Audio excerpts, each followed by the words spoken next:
visiting again Kaimay. Ayan. So, ito yung falls dito.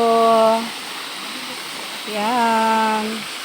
Tapos, ayun doon yung pwede mag-swimming. Yan doon. Ito may malaking bato here.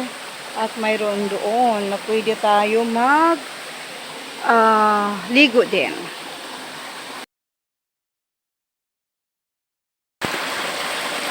So, dito, ang sarap niyan mag-campisan. No? Like before.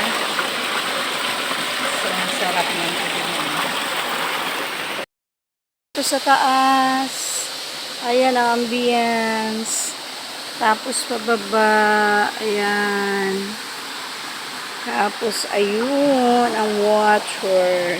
Diyan dumadaloy. So yung baha, maganda dito kasi sobrang maraming tubig.